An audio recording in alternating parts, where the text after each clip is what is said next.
No food and beverage business, large or small, is totally isolated from cyber risks. Not a week goes by that we don't read in the news about some major ransomware attack or cyber breach. Because of all of this activity, there's a surge of insurance offerings to protect companies from cyber liabilities. However, due to increased claim activity, in addition to COVID-19 complications, we find ourselves in very harsh insurance market conditions. How can you best navigate the market conditions we find ourselves in today? I'm Michael Lieberman, food and beverage practice leader at Foa Son Insurance Brokers, and this is Food for Thought.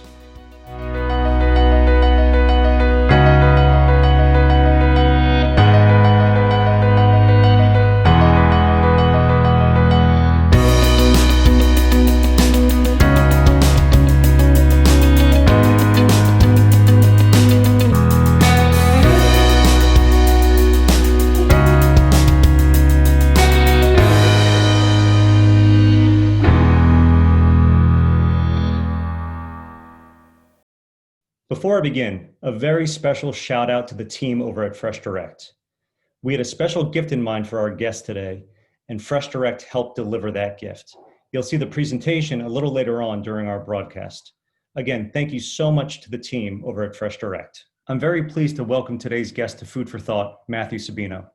Matthew is a licensed broker with ARC Excess and Surplus, a wholesale broker specializing in management and professional lines of coverage, including directors and officers, employment practices, and cyber liability, which will be the focus of today's conversation. ARC Excess and Surplus is a partner of Foa Sons and was established in 1986 to meet the growing needs of small to medium-sized businesses, as well as large corporations seeking management and professional liability insurance solutions. Thank you, Matt, so much for being a guest on Food for Thought. So Matt, I want to jump right into our conversation. Now, you and I, we work together, often. Our firms, ARC and Foa Son, work together, all the time on putting together cyber insurance. And before I just jump into insurance heavy topics, I always like to paint the picture for my audience, for my clients, my prospective clients, on what cyber risks look like. We know they come in different forms, shapes, sizes. And we'll get to that, but I do think it's really important because, like I said, we work so closely together, and we are just seeing a drastic change in the cyber insurance marketplace. And you and I, we both know that that change is because of the uptick in all of the losses that insurance companies are now paying out that are cyber related. So before we kind of get started here, what I'd like to ask you to do is kind of just frame why are things so bad right now, right? Why is the market so bad? So if you could just give some insight on that, that'd be great. Absolutely. Yeah, Michael, and I appreciate the time. Looking forward to this for sure. Not a week goes by where I don't get some sort of a call from a current client or a prospective client about cyber insurance and asking about it. Because let's face it, you open up the paper, you go online, you see activity in ransomware, avenues, coming in each and every day. Not a week goes by where you don't have that exposure kind of percolating in the press. And, when you talk to some of the insurance carriers, you see the differences year over year in the current environment that we're in.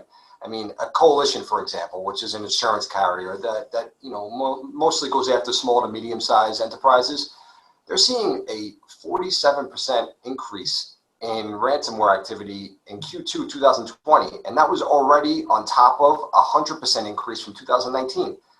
The data's out there. These guys put out reports, on a quarterly basis where they show the increase in the activity. 35% of the increase in funds transfer activity, funds transfer fraud, social engineering fraud, increasing from last year. You have ransomware activity up 41%. That's Beasley saying this. So another insurance carrier. It's not just hitting one carrier, it's across the board. The average ransomware payment, now is in the neighborhood of $185,000 to $200,000. These cyber criminals, this is a business enterprise. These people go to work every day. They kiss their wives and their children, and they go to work, and this is what they do. They're in the business of making money, and it's working. This current environment.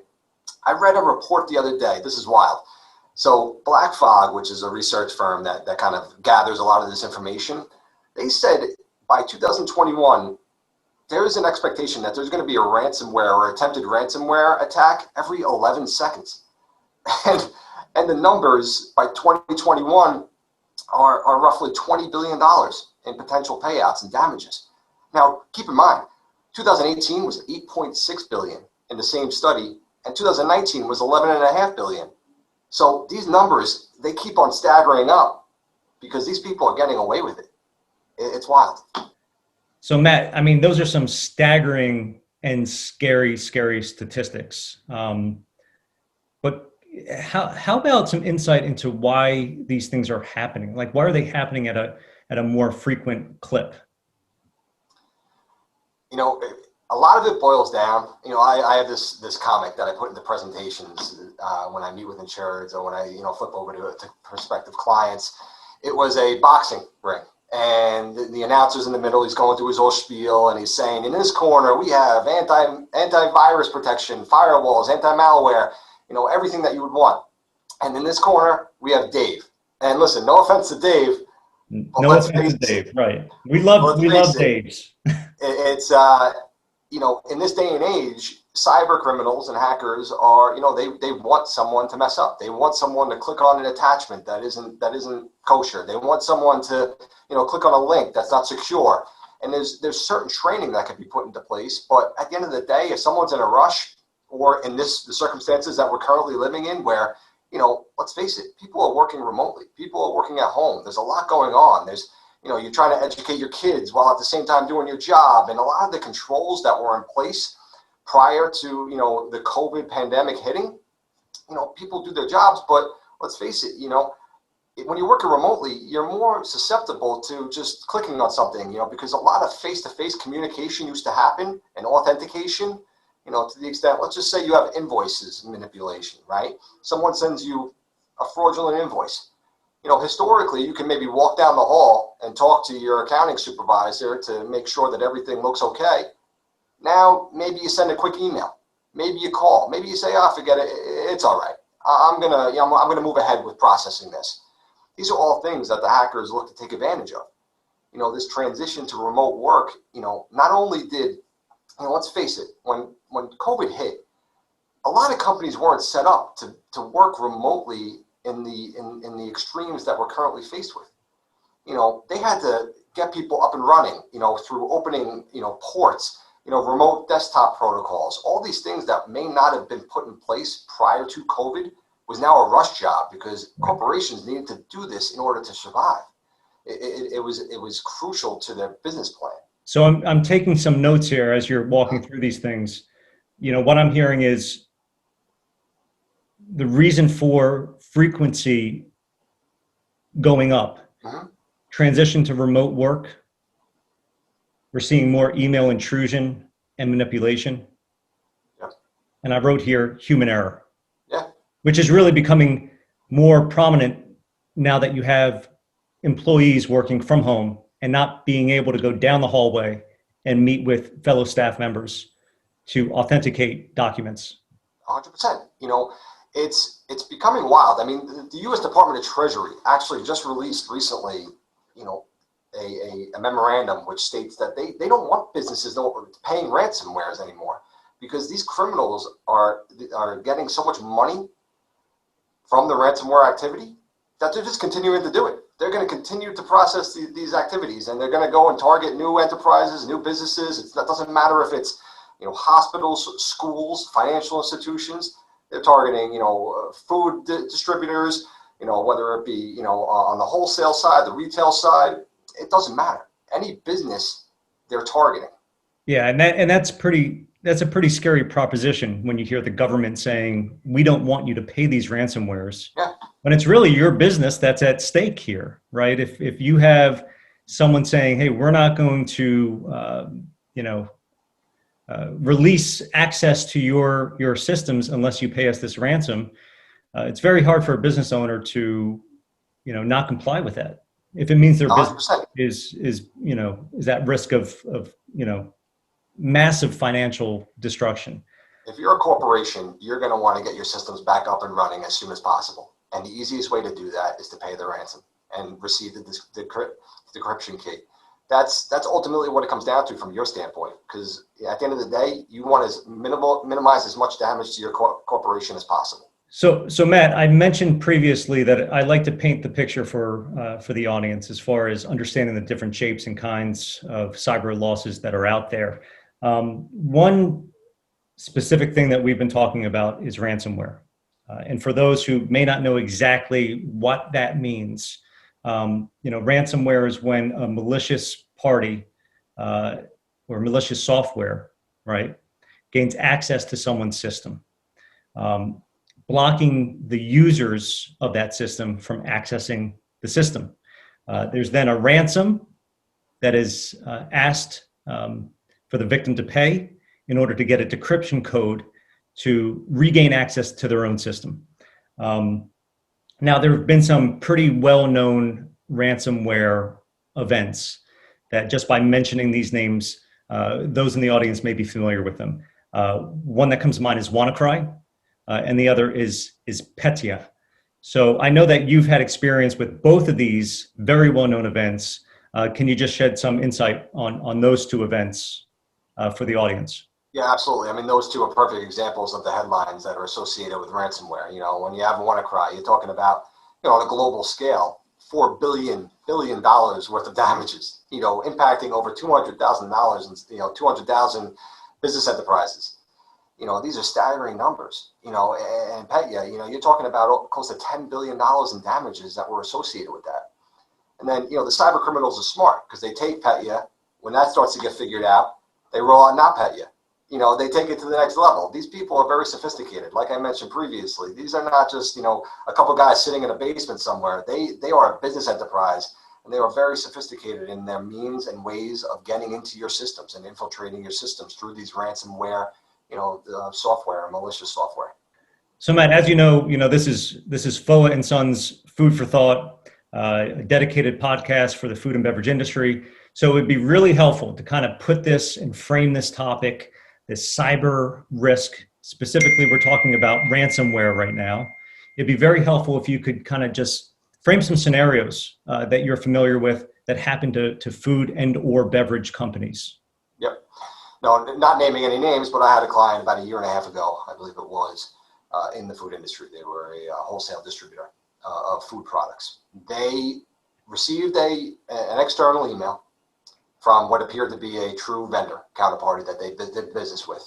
Ultimately, it turns out the email was coming from a malicious third party, replicating the email address, had an embedded PDF in there that made it through the firewall. Ultimately, an employee in the accounting department clicked on that, and they were in. They were in. It wasn't an instantaneous issue, but the bad actors were in the system for a period of time. They gathered intelligence. They accumulated information. They were able to offload information pertaining to files, corporate confidential information, invoice numbers, things to that regard. And ultimately, that's when they sprung their attack. They brought their ransomware demand to the tune of $1.5 million. Mm-hmm. Now, immediately upon receipt of that, upon learning about the ransomware activity, them being in the system, they reach out to us. We go through the process, but ultimately, it's already happened. The die is cast. It's to the point where now to get your systems back up and running, you need to bring in the forensic analysis firms that need to decide and decipher where this intrusion happened, how to mitigate it any further, and how to get the ransom paid so you could ultimately get the decryption key to get your systems back up and running. And sorry to interrupt, but while we haven't really talked specific about the insurance coverage that's out there for these types of exposures, you brought up the fact that these firms come in, these forensic firms come in to assist the victims in these situations, and that's a huge benefit of having this type of coverage in place. Absolutely, 100%. One thing to add about that ransomware activity and what made it so paramount to get their systems back up and running was that the malicious software was impacting their invoicing system and their processing system. So they were unable to take in processing orders. They were unable to invoice, the orders that they had already out the door. this is a company's bread and butter. This is how they survive.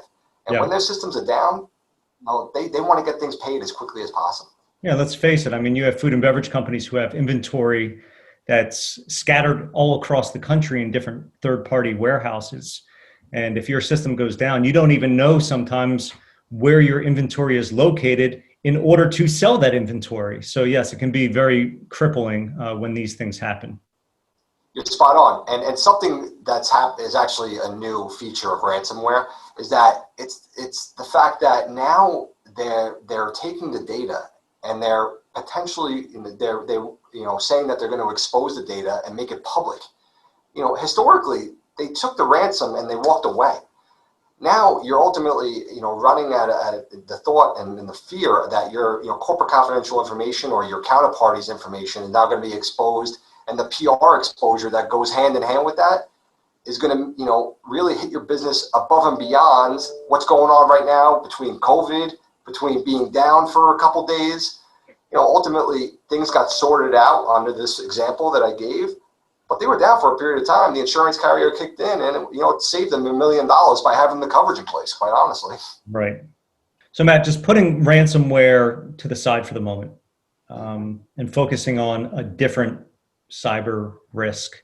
One thing that I have witnessed, my clients have witnessed, and I would call the more frequent cause of cyber loss is what the insurance industry refers to as social engineering. I like to really refer to this as trickery, right?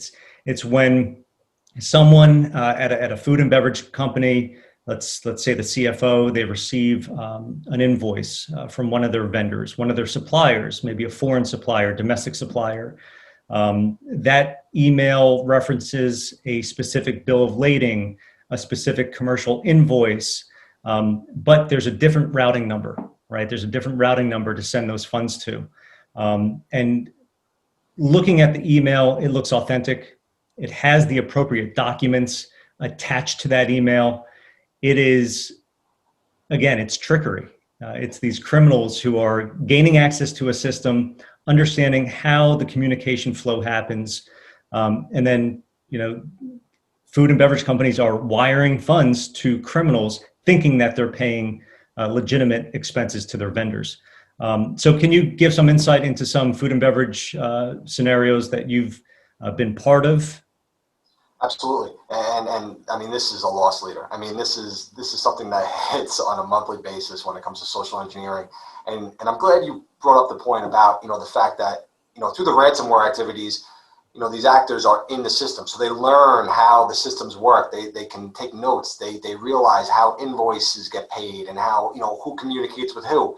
So it's interesting that you brought up a CFO receiving an invoice, because that was a circumstance that I had previously under a social engineering loss, where the CFO received an email, looked to be from a true vendor, and it was actually for a true amount due. It was for a delivery that had occurred. The amount was correct. The email address was correct. It came through. The CFO received it, quickly sent it over to his accounting department and said, we need to pay this on a rush basis. The accounting department receives that from the CFO and says, this is what happened. They say, well, they must have vended it already. Let's get it up, set it up, and get it out. Well, they get it out, and the money's gone. Because they don't realize that the funds are gone until they go through their books and records again. And in this case, it was after 2 weeks. 2 weeks. They did the due diligence on the books and records on the most recent wire transfers. The client called asking for the money again, and they realized that they were duped. Ultimately, the money was gone. It was someone purporting to be a vendor, a true business counterparty, and the internal procedures were probably not followed because it was coming from the CFO. And look, I've seen scenarios where in some lucky circumstances, when these things do play out, it gets caught early. Typically where a CFO will wire the funds, and maybe within the same day, the vendor is calling to look for an update on the funds that were, that should be coming. And it's then that it's discovered that, oh, we've been duped. And you can work with your bank to stop that wire from happening.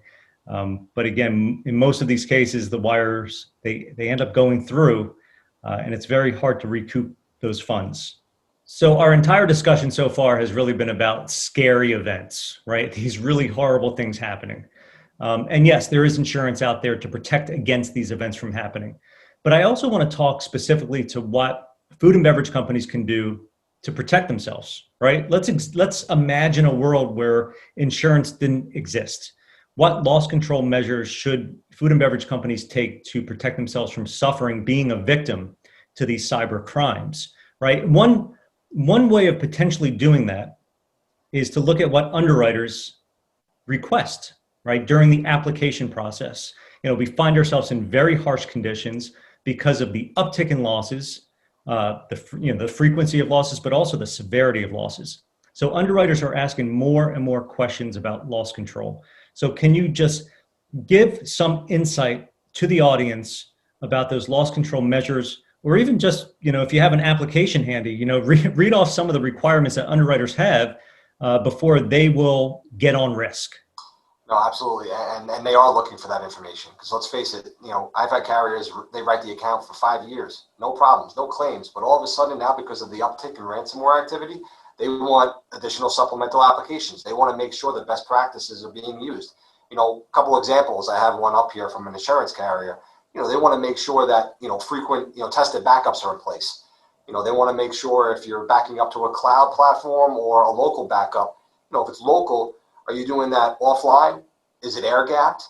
They want to make sure that there's regular updates to systems and software. Employee training. I mean, we talked about the cartoon earlier with, Dave. Again, I'm sorry, Dave, but, they want to make sure that employees are being trained, that companies are going through phishing exercises so that, to the extent that you have employees that fail these exercises, you could train them. You could spend the time to go through what to look out for, how to hover over a link and look for the S on the end of an HTTPS to make sure that it's a secure link. Little items that you can, steps that you could take as an employee. They want to make sure that that training is taking place.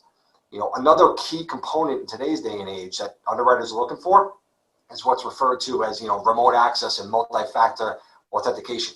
We talked about earlier, a lot of companies are now set up to have their employees work remotely. They want to make sure that, you're not just going in and entering, a database or an online portal and you can access your systems. They want to make sure, whether it be Citrix or, multi-factor authentication, Google Authenticator, there's dual authentication and you're not able to access your systems unless you do both steps. It's simple things like that that are being instituted by these companies that insurance carriers are looking for. So Matt, as you know from all of our discussions related to food and beverage companies, we are dealing in a market segment where most companies are running on very thin margins, right? So whatever they purchase, right, whatever service they obtain from service providers, I always find that food and beverage clients are looking for the value add, right? So when they're looking at insurance, yes, there's financial protection in the form of limits. But they're always saying, how else can this insurance policy help me, help my company become better? So I think it's really important if you could just spend a few minutes talking about the value add when it comes to these cyber liability policies and what buyers need to recognize in addition to just the financial protection that they're gaining when they do purchase one of these policies. Yeah, that's a great question. It's these policies do protect you from a liability standpoint, right? But one of the key components of a cyber policy, and the way I talk about cyber policies is not from a liability standpoint. It's from a value add, a service provider standpoint. Because let's face it, you have a ransomware demand that comes in on a Friday afternoon, you're going to scramble. If you don't have an insurance policy in place, you're going to scramble to find out, okay, who do I have to get in here? What vendors do I have to get in here to inform me about notification requirements? There's 48 different state requirements out there. I got to get a forensic analysis firm in here to figure out, okay, what's going on? How are they in my system? And how do I mitigate any further damage? I might have to get a public relations department in here to get the message out there to mitigate my exposure from a reputational standpoint. Credit monitoring, all these things These are all value add services that are built into a cyber policy on a turnkey basis. It's very similar to what we see with product contamination, product recall insurance. When companies are considering that coverage, there's more than just the financial damage, right? The value of contaminated products, the expenses to recall product out of the marketplace, the freight, the labor, the testing expenses, the destruction costs, right? But then there's the element of the crisis response, the crisis management. Hey, who do I need to have on my side to give me good guidance related to food safety exposures and food recalls? And that's where these insurance policies really come in a big way. They're providing these crisis response services. So yeah, I think this is a very valuable thing for buyers to understand when it comes to cyber liability, that they have access to these experts who can help guide them through a terrible situation. No, without a doubt. And the thing to remember when you're buying this turnkey solution is that, these are pre-negotiated rates. These vendors that are used by insurance carriers, these are top of the line, top class business vendors, forensic analysis firms. If you were trying to go out after the breach happened and try to negotiate your pricing for someone to respond and help you, think about it. You're at a disadvantage. So having that cyber policy in place is, even if you end up not having to use it, you get someone in there quick enough, who to call, you pick up the phone. These people are responding instantaneously. That's their job. They have dedicated hotlines to be able to respond in a ransomware event or any sort of cyber attack event. So I view it as the value add services far outweigh the potential liability suits. Now, those can happen, don't get me wrong, but when you have both combined together, it's a win-win in my opinion. So Matt, we've been talking about a lot of heavy topics, but now I want to kind of shift to a lighter side. In preparation for this call, I asked you a very, very important question. Remember, the name of this podcast is Food for Thought. So I always like to kind of dig in with my guests and ask them what their favorite food is. So for our audience, can you please tell everyone what your favorite food item is? So what was the answer that you provided me? And my answer was stuffed shells, without a doubt. I mean, that is my bread and butter right there. I wish I could eat them every day. All right. So stuffed shells, I really thought about this and I was like, how am I going to get this guy something related to stuffed shells as a thank you for being a guest on Food for Thought? And I turned to who I would say is the OG of home delivery, grocery home delivery, and that is Fresh Direct. And we have a clip of Fresh Direct actually getting you some wonderful stuffed shells for you to enjoy. Oh, that's great.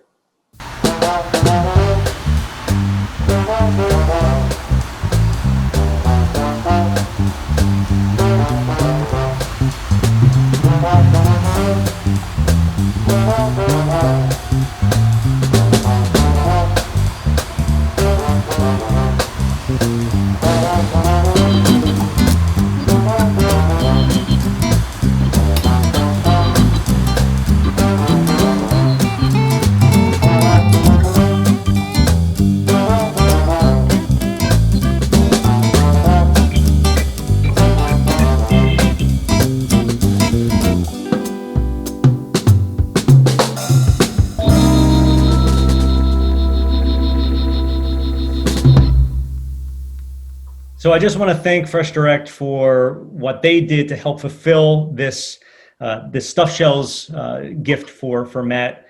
So Matt, tell us, how were the stuffed shells? I'll tell you, my wife and kids, you can see the pictures behind me. I think they're going to want me to do this Food for Thought every day. So, all right, that's great. And again, thanks to Fresh Direct for helping us out with this gift. Absolutely. Thank you. Thank you so much for being a guest on Food for Thought. We covered a lot of ground. But I just thank you for your time, your expertise in this space. And who knows, maybe we'll have you back on for a future follow-up edition of Food for Thought, and we'll get you some more stuffed shells. That will be great. And Michael, I greatly appreciate the time, and thank you. Thanks to everyone who joined us today for Food for Thought. A special thanks to my guest, Matthew Sabino, and his team at ARC Excess and Surplus. And a very special thank you to the team over at Fresh Direct for delivering a unique gift, stuffed shells, to our guests. Learn more about Fresh Direct and all of their offerings beyond just stuffed shells by visiting their website at freshdirect.com. To continue the conversation on cyber risk solutions, please reach out to me personally by phone or email. I look forward to hearing from you. And finally, thank you to all of our Foa Son valued clients for your continued trust in allowing us to handle your risk management and insurance needs. I'll see you next time on Foa Son's Food for Thought. All right, well, hey, thanks everyone. Matt, thank you so much for all the time and energy you put into this. We don't pay you the big bucks for doing this, but at least we get you stuffed shells. Absolutely. And they were great, like I said. I think you said they were the best stuffed shells you've ever had. My wife was actually very upset about that because she couldn't deny it either. So. All right. Well, look, let's jump into the Q&A. I want to be sensitive of everyone's time and appreciate everyone who joined us today. I see that, Patty, we have a few questions that came in. Yeah. So the first question is a little bit about, we think that cyber cyber insurance is really meant for if you have PII or healthcare information. So what if my company doesn't have those kind of exposures? How would a policy respond about one of these breaches if I'm not storing PII or healthcare data? Yeah, I mean, that's Matt. That's a great question. I think you can probably handle that one. I mean, that's been the old mindset around cyber liability and cyber risk policies. But I believe that every company does have an exposure. So Matt, you want to jump in on that? Yeah, sure. It is a great question because historically speaking, people think about it from the standpoint of, I'm a financial corporation, I'm a healthcare institution that has a lot of this sensitive information that ultimately could lead to liability suits. And that is still the case. Don't get me wrong. But, as we talked about on this webcast is, there's other elements of cyber insurance, the cyber extortion component of the coverage. It doesn't matter, if there's, PII or healthcare information that, these criminals can lock down or potentially use or expose. Companies can be shut down from a business interruption standpoint. And ultimately, revenue is not being generated when you're down. And a lot of times these malicious actors, these financial institutions and healthcare institutions have top of the line kind of firewalls to protect themselves where, a manufacturing company or a food distributor may not have the same scope and scale. So their systems could be potentially more exposed. So I think that, in today's day and age, you can't just think about it from a PII or healthcare standpoint. You have to look at it from protecting your business first and foremost. Nailed it. Great. Thanks, Matt. So, all right, I have BI coverage under my commercial property policy. Why do I have to also get BI under a cyber policy? All right, so BI, this is a very, very good question, and it's one that I field quite often. A good example of this would be what we see with COVID-19 related business interruption losses. There may be better examples out there, but this is what comes to mind. A lot of companies are searching for business interruption coverage due to what they've suffered because of COVID-19. And in all of these cases, what we're seeing is insurance companies push back on the fact that the coverage trigger under business interruption has not triggered. Most business interruption coverage is found under a commercial property policy. To trigger business interruption, there typically has to be physical damage to property that's insured under that policy. So in most of these cyber situations, while yes, companies are suffering the business interruption, the business interruption is not the type of event that triggers coverage under a commercial property policy. So yes, don't be fooled by the fact that you have quote unquote business interruption insurance under your commercial property policy, because that coverage does not trigger for every type of potential business interruption that you could suffer, one of those areas specifically being some type of cyber breach. So Matt, anything you want to add to that? No, that's a great point, Michael, and you hit the nail on the head. When you think about the commercial business interruption coverage that's afforded, it's not stemming from a malicious cyber act, which is what the cyber business interruption is really geared more towards. Think about the Mondelez scenario, the ransomware scenario, and the business interruption, them being down, the carriers a lot in that situation relied upon, cyber exclusion, exclusions applicable to war. A lot of these cyber policies now have a carve back for acts of cyber terrorism. So just, thinking about that in a real world type of situation where, a cyber policy, the business interruption that could stem from, a malicious event, a ransomware event, there's going to be a gap if you don't have the coverage in place from a cyber standpoint. Patty, any other questions that came through? There is one more. So this anonymous attendee is asking, so their IT systems are supported by outside vendors and service providers. So how is my cyber policy going to cover me if I'm using outside vendors and services? Another great question, because you think about it, hey, this policy is intended to cover me and it's my computer systems. Well, a lot of these, I'd say 99.9% of these policies, and if it doesn't have it in your policy, please call us. They expand definitions of computer systems to incorporate, your outside, outsourced service providers from an IT or computer standpoint.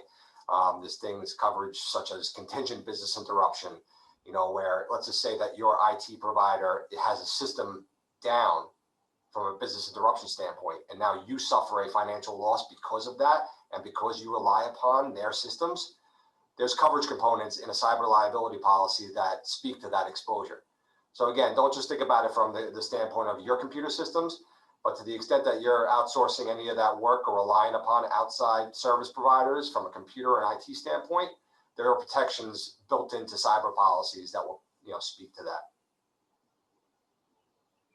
All right. So I think that unless anything else came in, I think that completes the questions that did come through. Thanks to those for asking the questions. Much appreciated. It's always nice to have that anonymous option, right? When posing a question, people don't want to air their dirty laundry. But anyhow, thanks to everyone who joined today. Matt, special thank you to you for being our guest on this episode of Food for Thought. Absolutely. Patty Devine, thank you so much for all the work that you've put into producing these Food for Thoughts. Couldn't do it without you. And please, for those out there, go to foason.com, learn more about us, learn more about future Food for Thought episodes. And again, if you have any suggestions for future content, please reach out, let us know, and we'll look to do a future Food for Thought episode on that content. So again, thanks to all, and we look forward to seeing you soon. Take care, everyone. Thank you. Take care.